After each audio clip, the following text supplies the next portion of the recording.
Greetings, everyone, and welcome to another week of BlastCast. I am Jarvis. Of course, with me, as always, is my bastion of common sense, Lightning Dragon. Well, it doesn't look like Evocati was delayed again this week, but it does look like they're going to be running on the outer edges on the production schedule. The few items that are left look like they're going to be scheduled as ready to go on the 27th and the 28th, which puts us right around Friday of this week. And I am absolutely excited for this. I am bubbling over. I'm trying to find other games to play in the meantime to make this week go by as quick as possible. Alright, so let's go ahead and get into something that I was looking at some of the updates this week, and I was just kind of thinking about it a little bit. They went and showed some of the new ship weapons, and as they've been progressing, they've been getting better and better graphics. And I went back and I thought about it. Especially when they showed the repeater, how it looks now, which is a massive improvement over the current version. I was looking at that, I said, that reminds me of something. And so I went back and I found some pictures of the next great starship weaponry. See, for the first round, for those of you who aren't familiar with the next great starship, before they could move on to making ships, they first had to prove that they were good designers by making a weapon, a unique weapon. And when these weapons came out, I think most of us were blown away by the creativity and how high fidelity they were. Compared to what CIG was putting out for weapons at that point in time, it was night and day. The animations, the graphics, the detail. CIG stuff was very basic, early Kickstarter kind of thought process, and then the community, modders, people that do this as a hobby, most of them come out and just blow them away, and it's like, wow, guys, you really need to put your A game on here. Well, I remember them talking about you have to have the standards of high fidelity weaponry like Star Citizen. I'm like, dude, they just kicked your ass. And so this is one of the things, is why I liked the next great starship, because it introduced a lot of things, like people making their turrets have people go through airlocks before they can enter the turret. Like, that's a good idea, so that when a turret gets blown off, we don't decompress the entire ship. So yeah, there was a whole lot of... That's a terrible idea. Whoever thought of that was an idiot.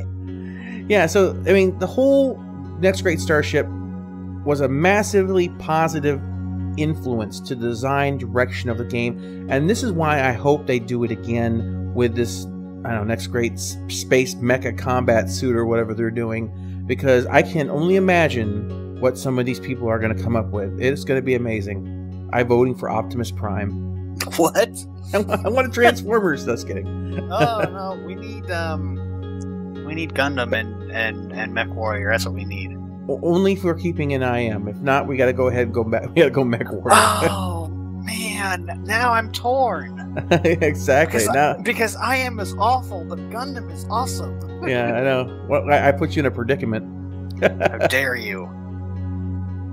In Around the Verse, they showed a lot more detail on the kiosks. Not only their functionality, but their styles and how they can be set to individual companies. And I still think, and I agree with Sandy on this, I like the retro one the best. I like the one that looks like it's made out of a DOS prompt. It's amazing. Yeah, it's something about that one just calls to me, because I grew up with that kind of thing. But I look at that and I'm just like, it's simple, and having even worked in a lot of companies back when most of them were green screens, I look at that DOS and was like, that one's going to work. These other ones are going to crash, even though I know it's the same program. But you look at that a while, when you worked on those systems, every time in like companies that we went from the old green screens kind of thing, the old DOS ones, to the GUIs, the graphical user interfaces, there was always crashes and problems. So I'm like, I'm going to take the old one. Windows 95, when it first came out, was really, really awful. Yeah. And everyone was happy when 98 came out, and it was like one of the advertisements that they were selling it on was it won't crash the OS if a program locks up. And nowadays you think about that, it's like, what? Duh. But that was new for Windows 98. If a program locked up in 95, chances are it just crashed your whole computer. Yeah, very, very true.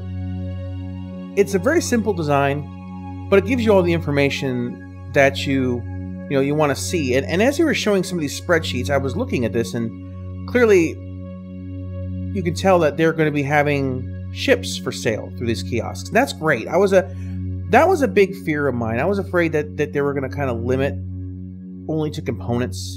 And I felt that to test the full economy, you'd have to let people work their way up and buy ships.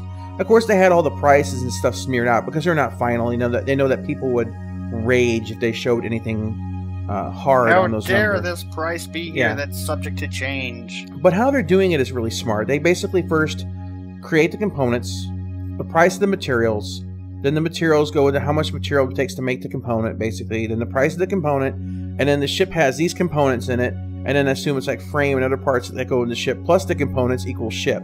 So they're building it from basically the ground up. Recipes, basically, is what they call them. And I'm only hoping that when they do a system like this, that they let us eventually be able to construct a ship, every component, from the ground up, as long as we bring parts to a all the raw materials to a manufacturing facility. Obviously with some sort of premium charge for them going through the process. But nonetheless, it'd be really cool, I think, if you, hey, like right here, Lightning wants a javelin. We'll have to go out and mine him one. I don't think you'd have any problem with that. You got the Orion. That's what it's for, right? Let's go mine you. Let's go mine you a javelin. But yes, I'm very, very happy that they're going to go ahead and let us buy ships without using the rec system. I have, oh man, I must have close to 550,000 rec points sitting aside right now. And honestly, with the amount of ships and things I have, I don't need to rent anything, and they're just kind of building up. I hope they at some point get transcribed over to something else, because I'll never use that many points. It just isn't going to happen. All right, they showed us what they call a Buddy AI Sprint, and this is what they're doing to kind of have the AI automatically kind of move with you, take cover appropriately. It depends on if it's supposed to be in front of you or behind you. Now, to some degree, and I don't know, have you played this game at all, Lightning, but Brothers in Arms, did you ever play any of those? It doesn't sound familiar. I did play Army of Two, which reminds me of what they were showing. Okay, I could definitely go with that comparison. But Brothers in Arms, what it was is that you would have squads, and it was a first-person shooter, but you would split your squad and send maybe this guy over here to flank these guys while you laid out suppressing fire, and then they would flank from the side and clear it out so you could move up. And it was a squad-based game, but done from the first-person perspective during World War II. Very awesome. I really liked it. And to me, I'm thinking if they give us, at some point, the ability, because you're going to be able to hire more than one NPC, the ability to tell them where to go or to flank or whatever, much like Brothers in Arms, I would love that. And it looks like they've got very much a starting kind of system that would enable that kind of feature in there. Alright, and of course they went and showed us roads. Roads? Where we're going, we don't need roads. So, what this system is it reminds me a lot of, to some degree, City Skylines, SimCity, things like that. How you just kind of draw them out in the landscape. And they've done it in such a way that they shouldn't have any Z-fighting issues. And I imagine as they get further along into it, other than it just being kind of a flat texture in the ground, will probably raise it up a little bit, give it a little bit of more character. Whatever they need to do to make it a little bit more detailed. But I hope that this goes as far as basically they can set height as well, meaning that they can create bridges, like bridges across canyons and things like that, and have them automatically generate as well. Because when I look at something like this, what I actually see, and going back to the video we did a while ago called The Long Game, I'm seeing a tool set that CIG is going to sell to many different game companies out there after Star Citizen gets up and running. Because CryEngine is pretty much dead, but the Star Engine is very much alive. And for all the advanced graphics that you see in like the Unreal Engine and things like that that are coming out, Unreal can't do what the Star Engine's going to do. And for the more ambitious projects, they're going to want to look towards Chris Roberts and CIG to, pay to use an engine, to license an engine, to create what they want to create. Alright, and so this kind of leads us to what we really wanted to talk about the most. the mission broker system, the adapted mission broker. And this is set up to support multiple players accepting the same mission. And you could have a player at one location picking up a salvage mission to pick up a box from a destroyed ship. And at another location, have an individual pick up the same mission. And they both go out to the same location because instead of spinning up different instances, it makes them, in a sense, compete. Now, while I partially like the idea to a degree, I'm also kind of not a fan of it. Because what I feel this is going to do, to some extent, is kind of force people into PvP that don't want it. Even if we have a PvE slider, like Chris said he wants to have in there, you're going to have two guys out there who say, let's say they're both PvEers, and they got that slider. With this slider, you'll still be able to PvP, but you won't. The odds of you bumping into a PvPer are going to be less. Someone who exclusively PvPs, right? Unless they decide to change the way the interaction in a PvP setting is going to work, and that's still in the air. So Chris at one point said it could even be a toggle. Depends on what they see from the community. But, please be a toggle. So, but imagine that you got this scenario. You got two guys. All they want to do is they want to just do a mission, and you've got like an hour to play. You pick up the mission. You fly out, it takes 20 minutes to get out there, and there's another dude out there trying to get the same box you are. It's like, round one, fight! And, I mean, you got two guys that did want to kill each other, now they're ripping each other's hair out in the middle of space trying to get the stupid box, and now their PvE slider or whatever moves up a little bit towards PvP because someone just got killed. And, I don't know, or even let's say that they don't bump into one another at all. You go all the way out there, and you're like 5 minutes late from some guy who had the same mission, and he's got the box and gone already. You just wasted 40 minutes between there and back, plus whatever time it took you to search the ship, right? I mean, do you really want to be able to go out there and pick up missions and basically find out it's completely pointless? How can you? Some people might be on the edge of being broke, and this is like, man, we better get this mission because I'm almost out of fuel, and I won't be able to afford. Oh, crap. No, wait. No. Okay, we're going to sit here and die now. We're good. We're good. I don't know. I think it's going to have some problems. I think it's going to need a lot of work. I kind of like the way Eve does it to a degree. Everyone gets an instance, but somebody could scan it down. Someone could go ahead and, once it's generated, someone can go ahead and locate it. There's a lot of things that Eve does well, and there's a lot of things that Eve does poorly. And that's definitely not one of the things it does poorly. Yeah, and I think the idea of putting players in that environment where they either completely waste their time or they could potentially be even walking into a trap. Let's say you got griefers out there, right? And they're going to go ahead and pick up that mission. And they see it pays well. They have no intention of doing the mission yet. They go out there with a couple friends, right? 3 or 4 friends. They're set up. They're ready to go. Especially freelancer drops out. if the mission comes and warns you, saying warning, this mission may be, given to other people. It's a first come first serve basis. Griefers are going to look at that and they're going to they'll be salivating.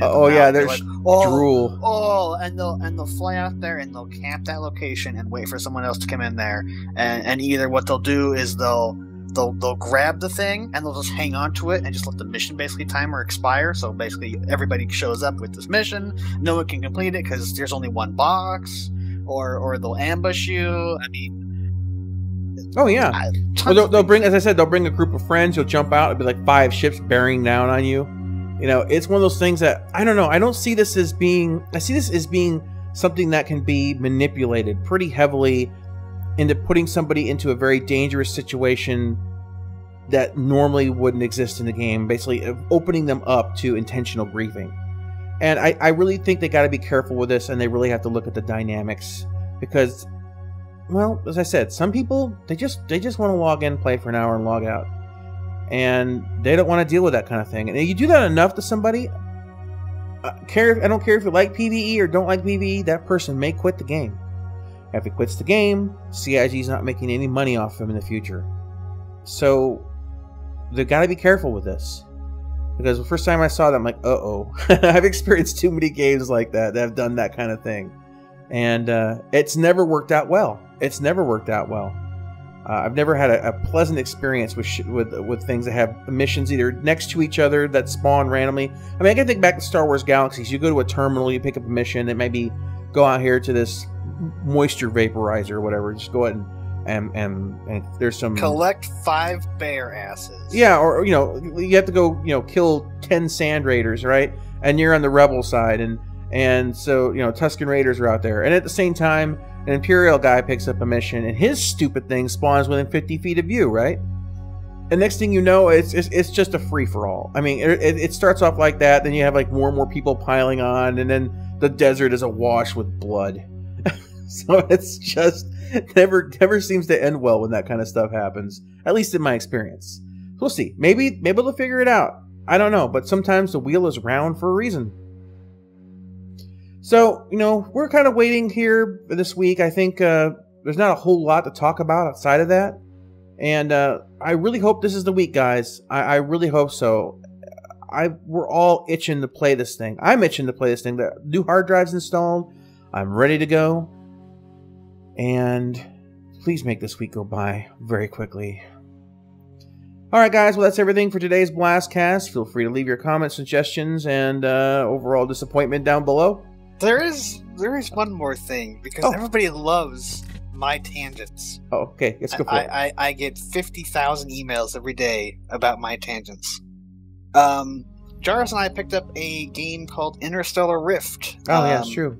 And we'll probably have gameplay footage of it on both of our channels. I'm not quite sure exactly what you want to do with it.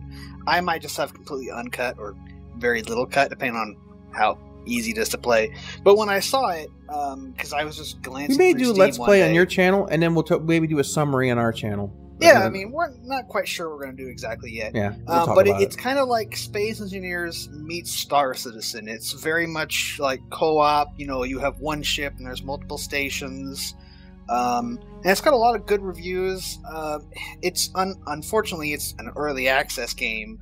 But I've seen a lot of these like co-op space games, and they just go nowhere, or they've got just mega dated graphics, and the depth is about as deep as a mud puddle on a hot sunny day. And I was looking at this, and it's kind of like, this one's not as bad as the other ones. So if you're looking for new stuff from the channel, stay tuned for that. It'll be coming soon, TM. Yeah, we're going to use Star Citizen soon there, just to be safe, because so work schedules and stuff aligning, and all the stars aligning so we can get this done. So maybe we'll shoot some footage tomorrow lightning. I'm not exactly sure. We'll figure it out. Right now, I'm just replaying No Man's Sky to see what the improvements have been. I haven't turned the thing on since like week 2 after it came out. I want to see if it's better. So far, it's not. Spoiler alert, it's not better. I have to wait to the Titan update. Maybe it'll be something then. But right now, color me not impressed.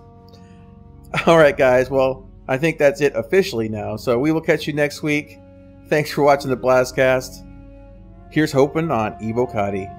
I don't know. I might think of something else. Shut up. Bye-bye, everybody.